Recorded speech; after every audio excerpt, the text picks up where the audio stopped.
Magandang araw ng Martes, narito na ang headlines dito sa Philippine News Agency. Nakatakdang magkita sina Pangulong Ferdinand R. Marcos Jr. at Prime Minister Fumio Kishida sa pagbisita nito sa Pilipinas sa darating na Biyernes. Bibisita sa bansa si Kishida mula ika-3 hanggang ika-4 ng Nobyembre para sa isang official visit. Ayon kay Communications Secretary Cheloy Garafil, magkakaroon ng bilateral meeting ang dalawang pinuno kung saan pag-uusapan nila ang mga isyong mahalaga sa kanilang mga bansa.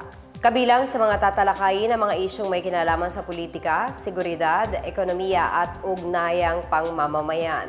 Pagtitibayin din ng dalawang pinuno ang ugnayan ng Pilipinas at Japan bilang strategic partners na nagsimula noong taong 2011. Nagkita noon sina Marcos at Kishida sa pagbisita ng Pangulo sa Tokyo noong Pebrero kung saan pinirmahan ang mga panuntunan para sa humanitarian assistance and disaster relief ng Japan Self-Defense Forces sa Pilipinas. Nakipagkita rin noon si Marcos kina Emperor Naruhito at Empress Masako.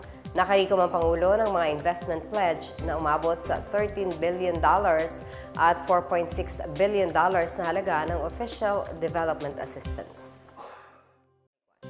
Nakapagtala ang Commission on Elections na aabot sa 29 na validated election-related violence kung saan 19 na katao ang namatay. Kaugnay ito ng isinagawang barangay at sangguniang kabataan elections kahapon. Sa kabila naman ng mga napaulat na insidente, maituturing pa ring mababa ang naitala ngayong taon kumpara sa nagdaang BSKE noong 2018 ayon kay COMELEC spokesperson John Rex Laudianco.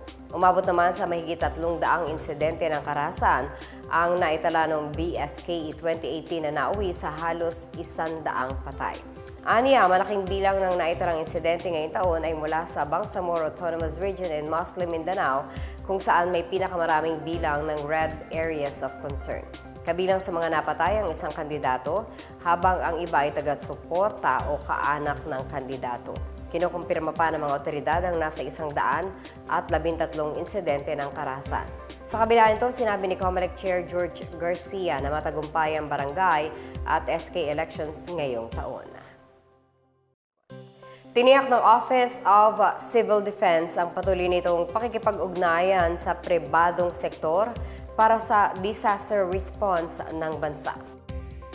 Sa nakaraang pakikipagpulong ng ahensya sa Philippine Disaster Resilience Foundation o PDRF sa Pasig City, sinabi ni OCD Administrator Undersecretary Ariel Nepomuceno na ilan sa tinalakay ay ang paglulunsad ng Public Service Continuity Guidebooks at pagpapaiting ng training at disaster response operations.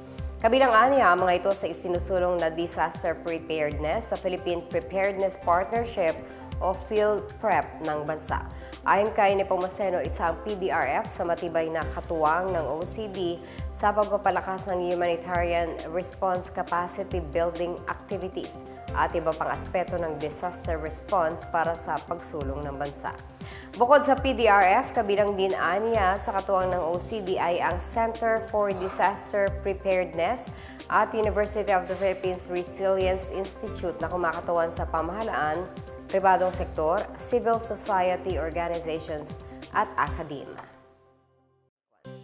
Muling binuksan ng Philippine Airlines ang biyahe nito mula Maynila patungong Tuguegarao, Cagayan matapos na isara ito noong panahon ng COVID-19 pandemic.